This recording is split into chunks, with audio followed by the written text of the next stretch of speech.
تو زندگی کیسے گزارے، ٹھیک ہے؟ تو مولانا طارق جمیل صاحب ہے، ٹھیک ہے، ان کا بیان ہے، تو کو اسٹارٹ کرتے ہیں۔ زندگی کیسے گزارنی ہے۔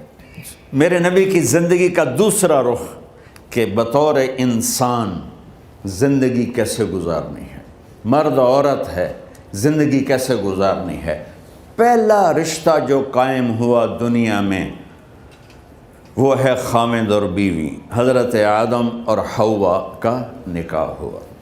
اللہ تعالیٰ نے عورت کو کمزور بنایا تو پہلے دن سے اس کو عزت اور احترام دیا تاکہ ساری زندگی اس کمزوری سے ناجائز فائدہ نہ اٹھایا جائے بلکہ اس کو عزت دی جائے۔ کہ آدم علیہ السلام کے لیے مٹی اکٹھی کی، پانی ڈالا، گوندھا اور ایک اسٹیچو بنایا اور ڈال دیا۔ جب وہ خشک ہوا اس میں روح ڈالی اور پھر وہ ننگے بدن تھے، پھر ان کو جنت کے کپڑے پہنائے اور جنت میں ڈال دیا۔ اس کائنات کا حسن بھی عورت سے ہے اور جنت کا حسن بھی عورت سے ہے۔ حضرت آدم علیہ السلام جنت میں، لیکن بابے جی دا دل ہی نہیں لگتا، کلے کلے ہی ٹورے پھر دیں۔ اب اللہ نے عورت کو بنانے کا ارادہ کیا تو اللہ ایک ڈھیر مٹی کا اکٹھا کر کے عورت کے لیے بھی بنا دیتا اور اس کا اسٹیچو بنا دیتا اور اس کو خشک ہونے دیتا، پھر اس میں روح ڈالتا، پھر اس کو کپڑے پہناتا۔ آپ حیران ہوں گے، سبحان اللہ، اللہ نے ایسا نہیں کیا۔ آدم علیہ السلام سوئے، آنکھ کھلی تو دیکھا ایک خوبصورت حسین عورت۔ یہ بات اکثر لوگوں کو معلوم ہوگی کہ یوسف علیہ السلام دنیا کے حسین ترین انسان تھے، اور یہ بات شاید کسی کو معلوم نہیں ہوگی کہ دنیا کی سب سے حسین خوبصورت عورت حضرت حوا ہے۔ حوا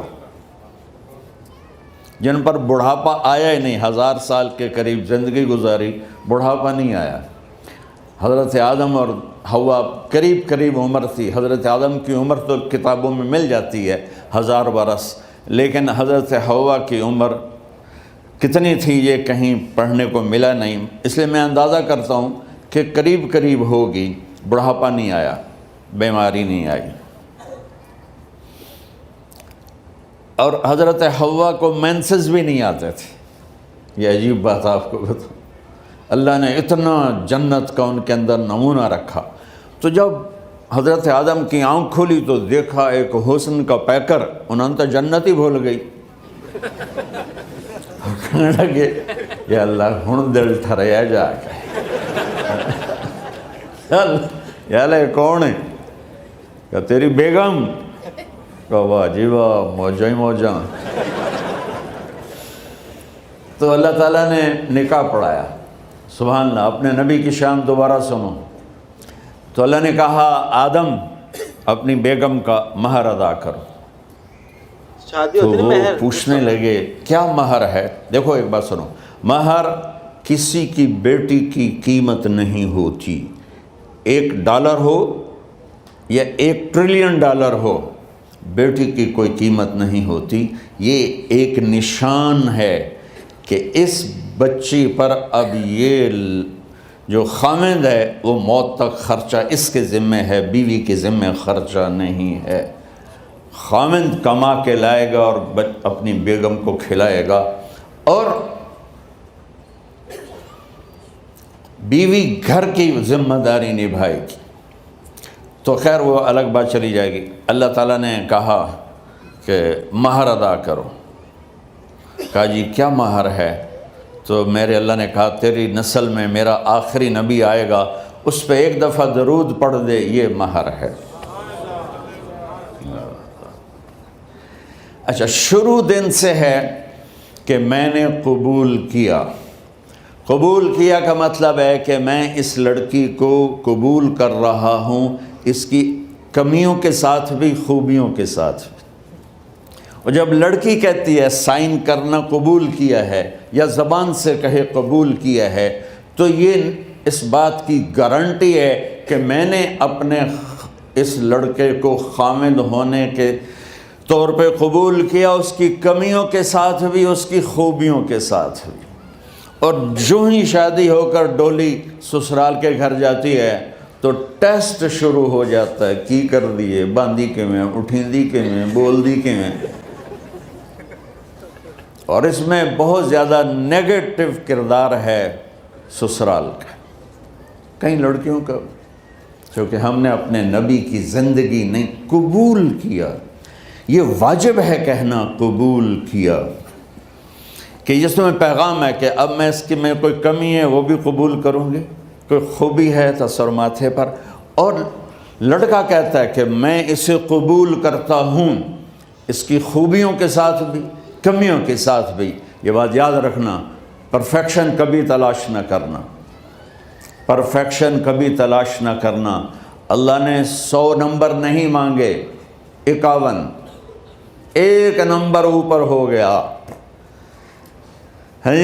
گناہ تمہارے 50 ہیں اور نیکی تمہاری 51 ہے، تو اس ایک پر ہم تمہیں جنت میں ڈال دیں. اب کوئی خامد اپنی بیوی میں پرفیکشن دیکھنا چاہے، بیوی اپنے خامد میں پرفیکشن دیکھنا چاہے، ساس سسر اپنی بہو میں، ساس سسر اپنے داماد میں، بھائی اپنے بھائی میں، ماں باپ اپنی اولاد میں، اولاد اپنے ماں باپ میں، جہاں یہ نظر ہوگی تو وہاں لڑائی ہوگی. کمیوں کے ساتھ قبول کرو. قبول کا لفظ اتنا واجب ہے، تو ڈر تو پھر بہ گئی نا.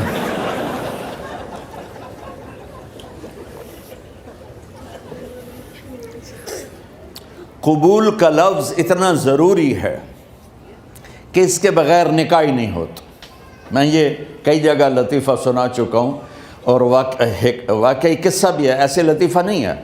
میرے دوست ہیں، ذمہ دار ہیں اچھے، تو ان کے گاؤں کا ایک بچہ چھوٹی عمر میں بسوں پہ جا کے نا وہ جاب پہ لگ گیا. تو اس کا کام ہوتا ہے بس کو صاف کرنا، ڈرائیور کو چائے پلانا، اور جہاں کہیں رش ہو تو اس کو ڈائریکشن دینا، استاد جی کٹ لو، استاد جی آن دیو، استاد جی جان دیو. تو یہ اس کا محاورہ بن جاتا ہے.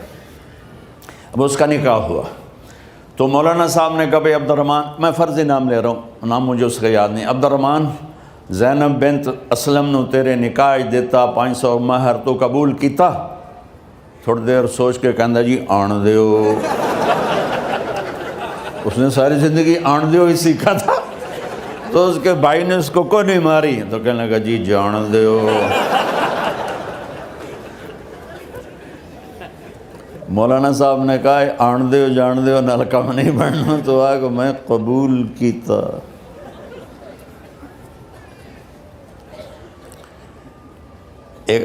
یہ بھی صحیح واقعہ سنا رہا ہوں. ایک نوجوان نے بیوی کو 3 طلاق دے دی کٹھی.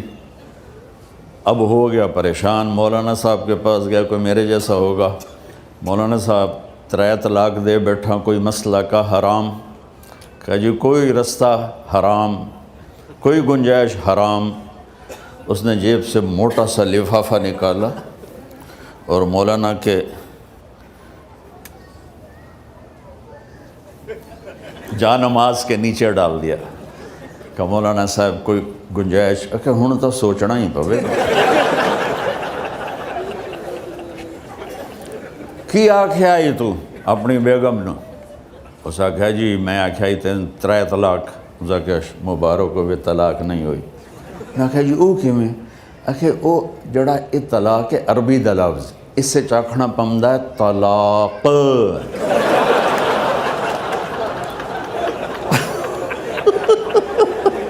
یہ آپ کو صحیح واقعہ سنا رہا ہوں. تو تم نے تو چھوٹے کاف کے ساتھ کہا ہے طلاق. او کاف تا کتے آلا ہے. موجاں کر، ایک لفافہ ہو راوے تو چاہے ساری زندگی دا حلال کر دے. لفظ قبول اتنا ضروری ہے. تو میرے نبی نے 11 شادیاں کی، اللہ کی قسم شوق کی نہیں تھی. ما تزوجت وما زوجت الا بوحی من السماء نزل به جبریل. کہ لوگوں سن لو میری بات غور سے، مجھے عورت کی کوئی رغبت نہیں ہے. میں نے جہاں شادی کی، جہاں بیٹی کی شادی کی، پہلے اللہ نے آسمان سے جبریل بھیج کے حکم دیا، پھر میں نے قدم اٹھایا. پہلا رشتہ خاوند اور بیوی ہے جو اس کائنات میں جڑتا ہے، یہ دنیا کا سارے رشتوں میں نمبر 1 رشتہ ہے، سب سے خوبصورت رشتہ ہے، سب سے اہم رشتہ ہے، سب سے بڑا رشتہ ہے۔ والدین کے لیے چند آیات ہیں، اولاد کے لیے چند آیات ہیں، بہن بھائیوں کے لیے چند آیات ہیں، خاوند اور بیوی کے لیے سینکڑوں آیات ہیں، سینکڑوں۔ تو اگر آپ اپنے گھروں میں کامیابی دیکھنا چاہتے ہو، اپنے گھر کو ہاؤس کی بجائے ہوم دیکھنا چاہتے ہو، خوشی کا اگر آپ اسے گہوارہ بنانا چاہتے ہو، اللہ کی قسم ڈگریوں سے نہیں ہوگا، محبت سے ہوگا۔ میرے نبی سے پوچھا گیا یا رسول اللہ اسلام کا سب سے مضبوط عمل، نہیں، میرے نبی نے سوال کیا، بولو بھائی اسلام کا سب سے مضبوط عمل کیا ہے؟ صحابہ نے کہا نماز۔ نہیں، سبحان اللہ، ابھی میں نماز کی کتنی اہمیت بتا چکا۔ انہوں نے عرض کیا جہاد، آپ نے فرمایا نہیں۔ تو صحابہ نے عرض کیا روزہ، آپ نے فرمایا نہیں۔ اللہ اکبر۔ کہ یا رسول اللہ حج، آپ نے فرمایا نہیں۔ تو سارے صحابہ حیران ہو گئے، یا رسول اللہ نماز، جہاد، روزہ، حج، تو پھر کیا ہے؟ اب سننا سارے بہن بھائی، مستورات، بچے بچیاں، آپ نے فرمایا اسلام کا سب سے مضبوط اور بڑا عمل ہے آپس میں اللہ کے لیے محبت کرنا۔ اگر آپ اپنے گھروں میں حسن دیکھنا چاہتے ہو تو ایک دوسرے سے محبت کرو، اظہار محبت کرو، اور محبت کے پیدا ہونے کے لیے بہت ساری چیزیں ہیں، لپیٹ کے 2 میں کر لیتا ہوں، 2 میں۔ بیوی کی خوبی دیکھو، کمی نہ دیکھو، خاوند کی خوبی دیکھو، کمی نہ دیکھو، پہلی بات۔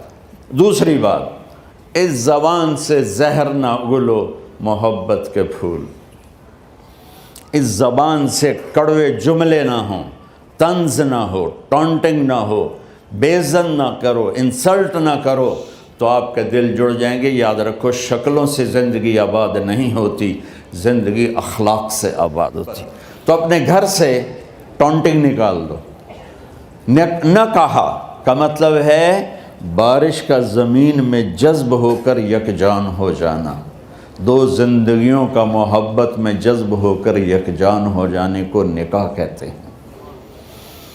نہ کہا آنکھوں میں نیند کا اتر کے سلا دینا، نہ کہا خاوند اور بیوی کا ایسی محبت دینا کہ چین کی نیند آ جائے، نہ کہا اعتماد کرنا، بھروسہ کرنا، خاوند بیوی پہ بھروسہ کرے، بیوی خاوند پہ بھروسہ کرے۔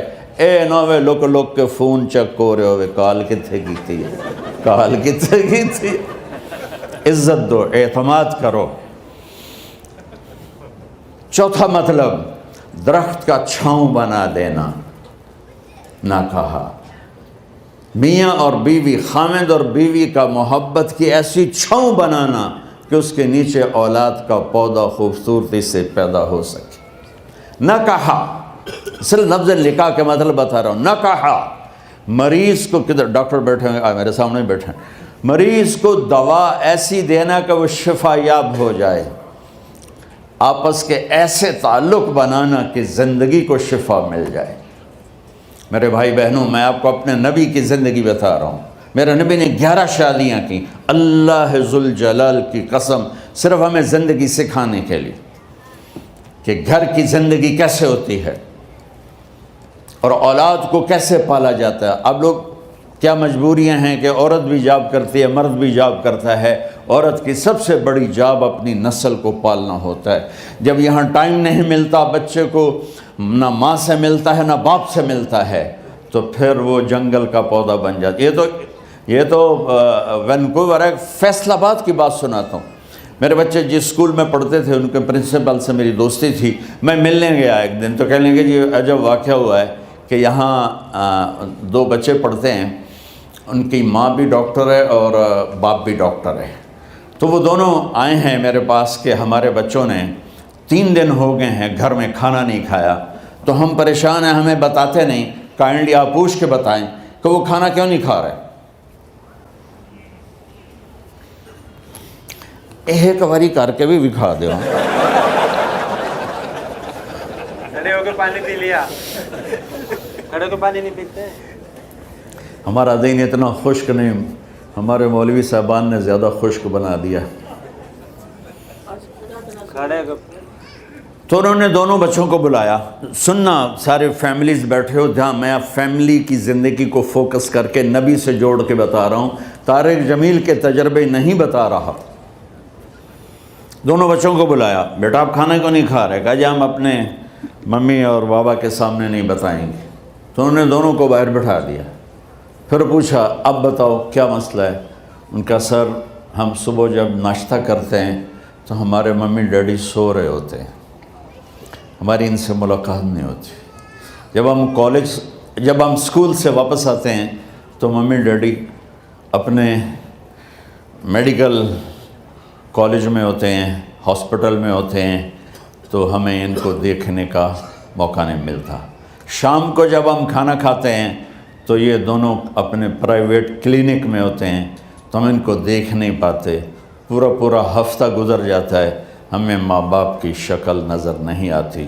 تو ہم نے سٹرائک کی ہے کہ ایسے ماں باپ کی روٹی کیا کھانی جو اپنی شکل بھی نہ دکھا سکیں.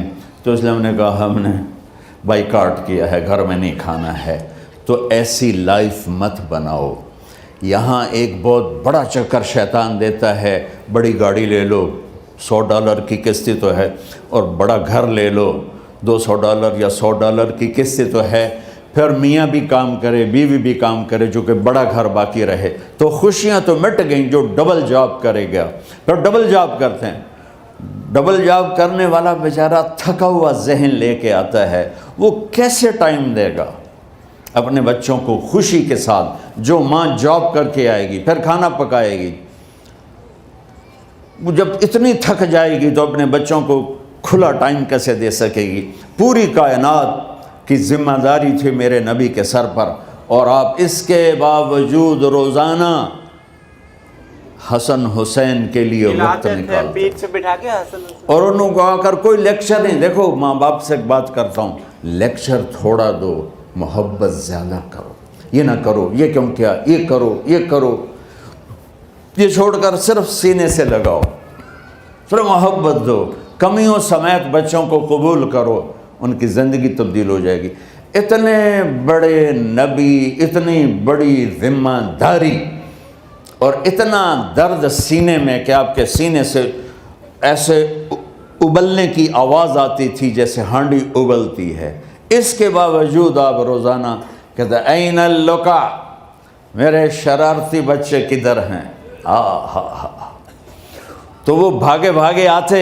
دیکھو میں فزیکل کر کے بتاؤں گا تاکہ آپ کو پتہ چلے زندگی کیسے گزاری, کہ میرے شرارتی بچے کدھر ہیں. 7 بر اعظم کی ذمہ داری ہے, اور تھوڑی چھوٹیاں جابن, تو تسی کہتے ہو بزی بڑے ہیں, بزی بڑے ہیں. میرے نبی پہ 7 بر اعظم کے انسانوں کی ذمہ داری ہے, اور آخری آنے والے انسان تک کی ذمہ داری ہے. اس سے بڑی جاب کس کی ہوگی کائنات میں؟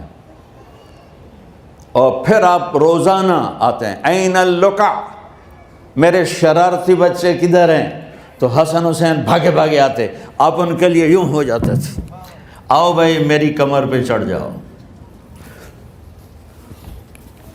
اپنے نبی کی عظمت کو جانو کہ انہوں نے زندگی کیسے سکھائی. چاند کے 2 ٹکڑے کر دینا کوئی معمولی بات ہے, آسمان چیر کے چلے جانا معمولی بات ہے, ایک زندگی سکھا کے جانا سب سے بڑی بات ہے. کتنی اولادیں برباد ہو گئیں ماں باپ کی وجہ سے,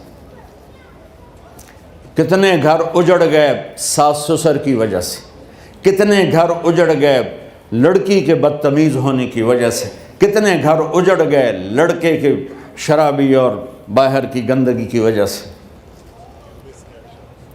زندگی سیکھو. یہ اتنے بڑے نبی ہو کر آپ یوں ہو رہے ہیں جیسے میں نے آپ کو کر کے دکھایا. دونوں کو اوپر بٹھا لیتے اور کمرے میں چکر لگاتے تھے, پھر یوں کر کے پوچھتے تمہارا اونٹ کیسا ہے. پھر دونوں کو اتار دیتے اور اپنی نواسی زینب جن کو حضرت علی کی وراثت ملی، کس کی؟ علم کی، فصاحت اور بلاغت کی، ان کو کمر پہ بیٹھا لیتے اور اکیلی زینب کو پورے گھر میں چکر لگواتے تھے۔ اور بھی دکھ ہیں زمانے میں محبت کے سوا، راحتیں اور بھی ہیں وصل کی راحت کے سوا، کیا صرف کمانا ہی کام ہے؟ ادھار کی زندگی سے بچو، خوش و خرم رہو، اس کو قسط دینی ہے، یہ قسط دینی ہے، یہ قسط دینی ہے، یہ دینی ہے، سر میں درد نہیں ہوگا تو اور کیا ہوگا؟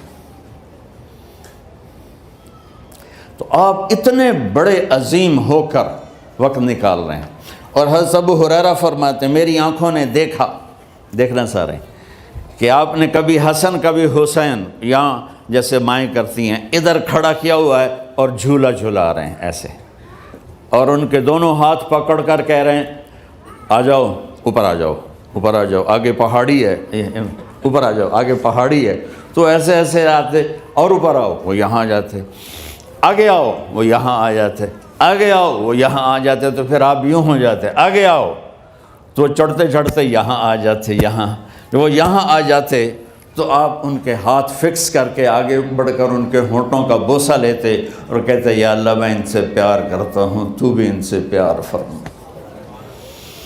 بھائیو اللہ کی قسم، پیسے سونے چاندی سے زندگی میں خوبصورتی نہیں آتی، نبی کی غلامی سے زندگی میں خوبصورتی آتی۔ واہ واہ، اتنے بڑے نبی ہیں اور حضرت عائشہ سے کہہ رہے ہیں دوڑ لگائیں۔ یہاں کسی مولانا سے پوچھو اپنی بیوی سے کبھی کہا اس نے کہ دوڑ لگائیں؟ الٹا سوٹا لے آتے کھلو جاوے گا۔ عائشہ دوڑ لگائیں، اور واپسی کہاں سے ہو رہی ہے؟ دوڑ کہاں لگا رہی؟ جہاد کے سفر سے واپسی ہو رہی، اور آپ نے اپنے صحابہ سے کہا سب آگے چلے جاؤ۔ جب سارے آگے چلے گئے اور کوئی نظر نہیں آ رہا تو آپ نے کہا عائشہ آؤ دوڑ لگائیں، تو حضرت عائشہ کہتی ہم نے دوڑ لگائی تو میں آگے نکل گئی، اللہ کے نبی پیچھے رہ گئے۔ کچھ سال گزرے تو پھر ہم سفر سے واپس آ رہے تھے تو آپ نے صحابہ سے فرمایا سب آگے چلے جاؤ، چلے گئے۔ آپ نے کہا عائشہ دوڑ لگائیں؟ میں نے کہا جی لگائیں۔ کون دنوں میں ذرا موٹی ہو گئی تھی تو پھر اللہ کے نبی آگے نکل گئے، میں پیچھے رہ گئی، تو آپ نے کہا عائشہ ھذہ بتلک، آج تو اور میں برابر کہہ رہا ہوں کہ یہ کہہ رہے کہ جتنا دین کو مشکل بنا دیا نا اتنا دین مشکل ہے نہیں، اس لیے انہوں نے نا، وہ لوگ کہتے ہیں نا کہ بیٹھ کے ہی پانی پیو، مسلمان سچا مسلمان تو بیٹھ کے پانی پیو، آج میں کھڑے ہو کے پانی پیوں گا۔ ہاں اتنی کٹھن وہ مت بناؤ نا۔ ہاں وہ نا اتنا سخت نہیں ہے اسلام، ٹھیک ہے؟ تو اب یہ اتنا ڈیٹیل میں ہم کو نہیں پتا، ٹھیک ہے، لیکن آپ ہم کو بتا دینا، کبھی اگر وقت پڑے تو کھڑے ہو کے بھی لو۔ ٹھیک ہے؟ تو ایسا انہوں نے کھڑے ہو کے پانی پیا، وہ کتنی اچھی، انہوں نے کہا کہ سب سے مین جو ہے اللہ کی راہ میں جو ہے جہاد نہیں، نماز نہیں، سب سے مین جو ہے وہ ہے پیار محبت، آپس میں جو کرو اللہ کی راہ میں، ٹھیک ہے؟ وہ سب سے مین ہے۔ ہسبینڈ وائف کا رشتہ ایسا ہی ہونا چاہیے کہ وہ بالکل خوشیوں سے پیار سے گھر کو بھر دے، شانتی بنائے رکھے، جس سے ان کے بچے بھی پریم پیار سیکھیں اور اچھی شکشا لے اور اچھے پلے۔ جیسے انہوں نے بتایا کہ ہسبینڈ کی کوئی غلطی ہو تو عورت کو چھپانا چاہیے، اور عورت کی کوئی کمی ہو تو ہسبینڈ کو چھپانا چاہیے، رشتے داروں میں کہیں اور، مطلب یہ سب بات ہے۔ تال میل کے ساتھ اپنی لائف گزارنی چاہیے، اچھی لائف ہوگی، خوشی خوشی پیار سے۔ مطلب میرے کو تو ان صاحب کی ویڈیو اتنی اچھی لگتی ہے کہ جب یہ بولتے رہتے ہیں تو ہم اتنے مگن ہو جاتے ہیں، ہم سنتے رہتے ہیں، ہمیں پتہ ہی نہیں چلتا کب ویڈیو بن جاتی ہے کب ختم ہو جاتی ہے۔ اتنے پیار سے سمجھاتے میرا علی میرا رب، اتنے پیار سے بولتے ہیں نا یہ کہ ہم ان کو دیکھتے ہی رہتے ہیں، اور بتانے کا طریقہ بھی بہت اچھا ہوتا ہے۔ تو ویڈیو بہت اچھی تھی، بہت اچھی لگی، ہمیں بہت پسند آئی ویڈیو۔ اتنے اچھے سے میاں بیوی کا رشتہ بھی بتایا، نبی کا رشتہ بھی بتایا، اور بچوں کے بارے میں بھی بتایا کہ بھائی بچے بھی بہت کچھ ہے لائف میں، بہت کچھ نہیں، بچے ہی ہیں سب کچھ۔ تو جیسے انہوں نے حضرت علی کی شادی کا بتایا، تو ہم نے عمر سیریز دیکھی تھی، اس کے اندر حضرت عمر کی شادی کا نہیں دکھایا، اس میں حضرت علی کی